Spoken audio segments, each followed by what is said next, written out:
Hello everyone, it's Karen. So it is Nonfiction November, the month that people try and read loads of nonfiction. And I recently saw a video that Sarah made. Her channel is called Your True Shelf. And it was so inspiring. And that's actually like the entire topic of her video, is basically sharing books that she found inspirational that were written by women. And instead of just like admiring her video and adding a few more to my TBR and reflecting on my own and maybe telling her one or two, I decided I would make my own video as a response, just sharing some of the books that have really impacted my life. And I would also encourage you to do the same. So I will link the original video below. This is not like a tag or anything, but I do think it's really cool to kind of have this community conversation surrounding books that have just really impacted us and made just like a big difference in our lives and shaped us and changed us and all that sort of stuff. So with that being said, I'm going to start with a book that Sarah actually introduced me to because I think that seems most fitting to connect this video with hers in that way. So this is a book I'm not done with yet, but it's Sacred Contracts by Carolyn. I think her last name is Mace. I'm not 100% sure how to pronounce that. But basically, this is a very, very reflective book that you're going to want to go through slowly. And that's why I've been reading it for over a year. And I don't know where my bookmark is. I'm maybe on page like 130 or so. Essentially, this is just kind of walking you through who you are, why you're here, and just allowing you to reflect on a lot of deeper parts about yourself, about your life, about the meaning and the connection to everything around you. And I don't know what else to say about it, just because I feel like it kind of touches you in different spots depending on where you are and what you're needing in your life. But I found this book super impactful and has really like shifted, I guess, like not just what I think, but almost like the angle, like my position towards my spiritual beliefs, I guess, or like, yeah, the position I'm viewing things from has shifted. And I also really enjoy her YouTube channel because she has tons of free videos, Carolyn does, that like just really allow a lot of deep inner growth. So I would highly encourage this book if you want to kind of deep dive into something for quite some time, but also her YouTube channel if you're just looking for smaller bursts of things. And actually some of them are longer lectures too. So whatever you're looking for, I'm sure it's on there. And then the next book is basically something that was more recent. So on Tuesday, I went to an event on a school night. It was a whole thing. And I met Robin Wall Kimmer. So this book, Braiding Sweetgrass, is the only one of hers that I have read. And so I think this book has a lot of meaning and I would like to reread it, possibly on audio. But honestly, I'm more using this book as a symbol or a stand-in for the presentation that I went to by her, because it was life-changing. And I have posted a link to it in like my community tabs, and I will post another link below. But I felt like she started by just kind of introducing us to this image that's very important in her community, which is this idea of one bowl and one spoon. And the idea is that there are lots of communities that share this one bowl, but there's only one spoon. And so there's that idea of sharing, and there's that responsibility also to make sure that the bowl is never empty and it's always full with, you know, things for people to eat. And so that just has this beautiful like lens that you can view the world through. But then she kind of used that idea and then moved into so many other topics. She talked about sustainability, and like we have so many good ambitions when we talk about sustainability and being more green and all these sort of things. But when you ask somebody what sustainability is and you listen to the definition of it or what they would describe it as, and at the end of the day, it's still very consumerist, and it's just focused on making sure that the earth still has enough to give. And basically, even though sustainability is an amazing idea and something that I personally am striving to get better at always, you have to have the right mindset towards it. And it could easily turn into you just taking and taking and taking more. Thank you for that, because I suspect so many of us in the room feel exactly that. And one of the things that I feel like I'm learning to do is to let that turn to grief.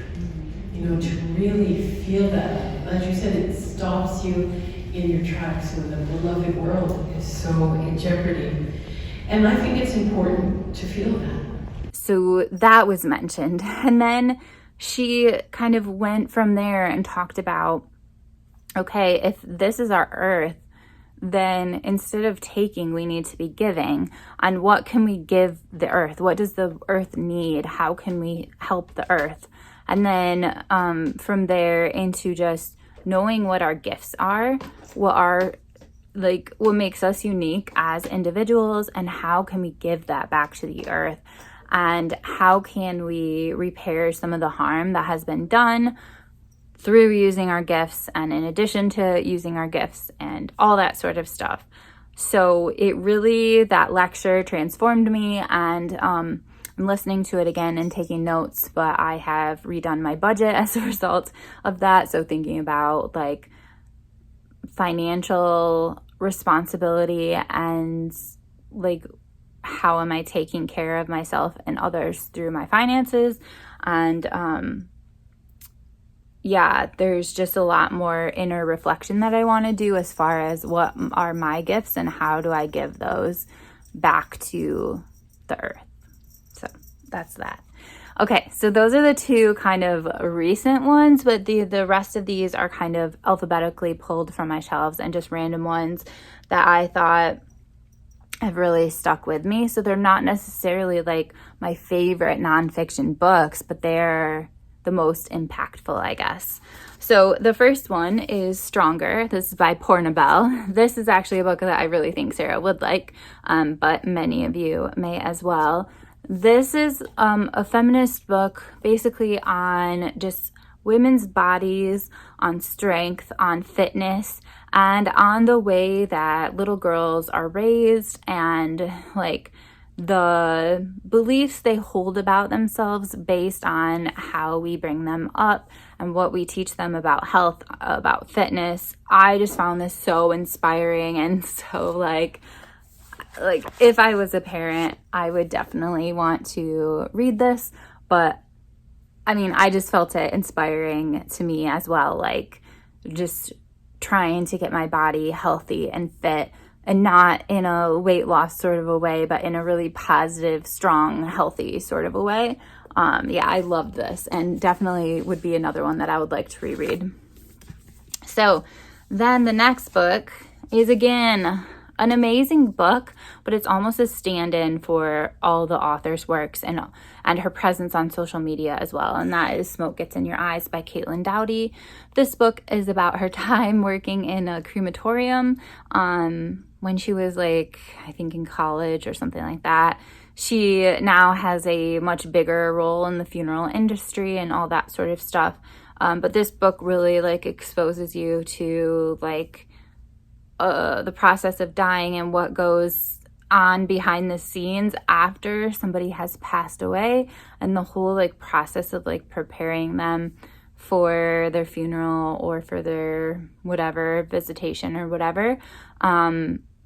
But it's not really about the details of all that, even though she tells hilarious stories, and it's very interesting to go behind the scenes in an area where you might be unfamiliar with. I know I personally was. But it's more of like developing this comfort with death and just taking something that used to be so much a part of our communities and just like life, like we would just see life from start to finish a lot more often than we do now, and just making sure that it's not really developing a comfort with death, because I think death is always horrible, but it's just having those conversations while you're still alive and thinking about stuff like that, so that it is just a easier transition for everybody when it is your time to go, and just building like a death positive culture, I guess. And so I highly recommend this and everything else she's written, and all of her YouTube videos, because she is hilarious as well. All right, the next book changed the way that I think about my body and also how I live my life throughout the month. And that book is Period Power by Missy Hill. So this takes you through your whole cycle, as well as just other things that might be interesting to know. I really feel like this is probably too much information for somebody that just got their period for the first time, but it's really good background information for parents to know more about themselves, or like to be able to share random tidbits with their kids when they get their own periods. But yeah, I think there should be a kids version. I'm not sure if there is or not, but yeah, it's just so fascinating. I learned so much. And like I said, it shifted how I live my life. So I have always noticed certain patterns at different times during the month. Like I used to pretty consistently have a couple weeks where I was convinced that something was medically wrong with me, and I would fixate on it for like 2 weeks. And then all of a sudden I wasn't concerned about it anymore. And I realized that it was always the same 2 weeks that I had this spike in anxiety. And I no longer have that as a symptom anymore. Like that's just not something I deal with. But that was tied to my cycle, and I learned a lot about how your energy fluctuates during your cycle, and how your emotions and moods can fluctuate as well. And like if I want to plan like to hang out with people or whatever, I might specifically plan it during a certain time, because I know that I'm gonna be more high energy and social and all those sort of like shiny things, versus another time when I might be more craving like yoga or just like a chill stay-in weekend or something like that. So yeah, I just feel like this was super nice on changing how I structure my life, I guess.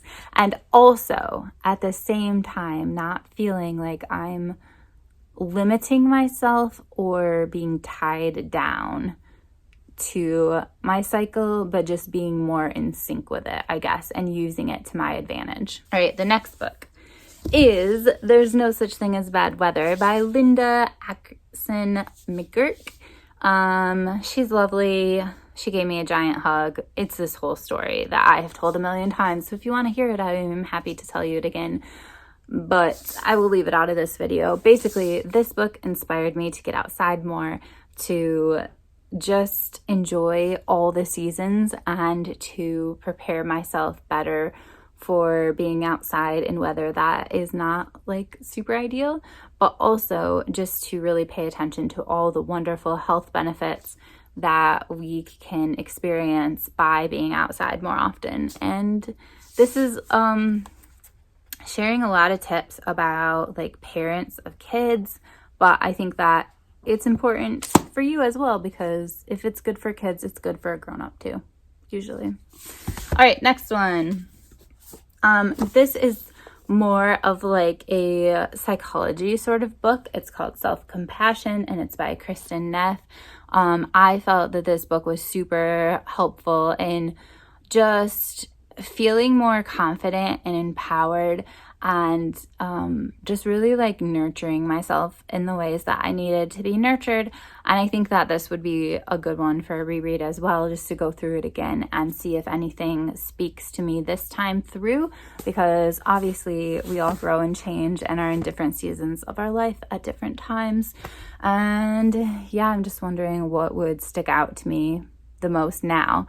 But one thing I do remember when I was reading this is that there was a lot of little bits that I found kind could just be actually put to use right away, little habits and things. And so I started doing some of them with my students in my classroom, like right away when I was reading this. So definitely stuck with me. All right, the next one, How to Do Nothing. This book really made me think about public spaces and how important they are and how much we are basically removing them from our communities, or we're charging to get into them. So there's fewer and fewer like free public spaces, and what kind of benefit public spaces have to the community. Also made me think about rest and how I balance work and fun. And I feel like this is the real self-care is in this book, and just thinking about how your life is structured and your attention, and how are you putting boundaries around your time, and how are you putting boundaries around your attention to protect yourself? What are you doing to sustain yourself, I guess? All right, the next book encouraged me to leave a job that was sucking the soul out of my body and quit it in the middle of a school year, which is not done by teachers, move to a completely different state, start a new job, build a completely new program at the school that I was hired at, and basically just revamp my entire life. And that is I'm Missy When I Blink by Mary Laura Philpott. This book is hilarious, but also has so much heart in it. It's basically the idea of you are a grown-ass woman and your life is a mess, and you can't just like do the whole eat, pray, love thing and just like leave, because you have responsibilities, you need money, you have kids, whatever. But like, how can you kind of feel better in those moments of just yucky life stuff? How can you move beyond those times? How can you stay present with all those feelings while also moving beyond them? And yeah, it's a lot about like emotional health, but also like just being a mom and about just being a human being. And it's basically a memoir in essays. So there are loads of stories, and I just absolutely loved it. All right, I have 3 more. And the next one, again, is not necessarily a book, but a stand-in for some people. So this book is amazing. This is called Reading the Rainbow, LGBTQ Inclusive Literacy Instruction in the Elementary Classroom. And this is by Caitlin Ryan and Jill Herman-Wilmarth. So Caitlin and Jill are 2 people that I know. Caitlin, I have spent loads of time with online and through emails, and Jill I know in real life because she used to be one of my professors in college. But this book and these people have deeply impacted my life and changed what I do in the classroom and how I do things in the classroom. They possibly have called my classroom an island for misfit toys based on some of the changes that I have made in my teaching. But basically, they have really helped me create a beautiful community for kids that feel unwelcome other places, and I am eternally grateful for them. Okay, next book is a little bit of a stand-in too. So I loved this book, Wild by Cheryl Strayed. I've read it a long time ago. I'm sure I would love to revisit it. But it was the first time that I really ever heard about the sport of backpacking and just about hiking and about being a solo woman in nature and all that stuff. As a kid, I was kind of raised as an indoor kid, and this really kind of exposed me to just an entire new hobby. And I always wanted to like learn to hike after reading this book. And it took like, quite a few years of a lot of different attempts, because I didn't even know like what is hiking versus walking. Anyway, this basically just changed me a lot. And then I think I grew the most when I was able to go on a backpacking trip with Lindsay. And then I went again this year with my friend Colleen. So I have officially had 2 backpacking trips now. And I think that besides reading, traveling, backpacking are all things I'm super, super into and that have deeply shaped me as a person. Every single time I go backpacking, it's just this amazing sense of freedom and of also how little you need and how, I guess, how much pressure there is to be self-sustaining because you don't have access to all the things that we do in regular society. So you have to be able to take care of yourself.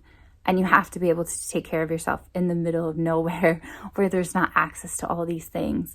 And you just feel so empowered after you do this super long journey that you didn't think that you could do, that you have taken care of yourself in the wild, that you have encountered difficult situations, including bear encounters, and you handled it.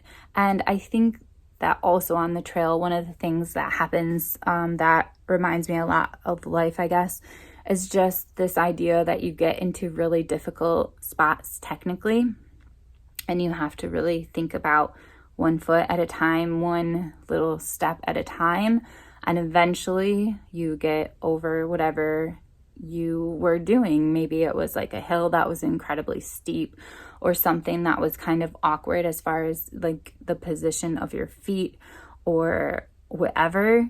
Like just taking it in small steps, you do get over it and you overcome it and you come to like a more beautiful spot in nature.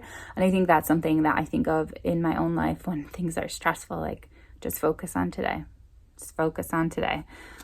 So yeah, I feel like this is like a lot of these books, I'm realizing it's not just the book themselves, but they're like an explosion into all sorts of other things. And then finally, the last one. So I have lost a lot of weight recently.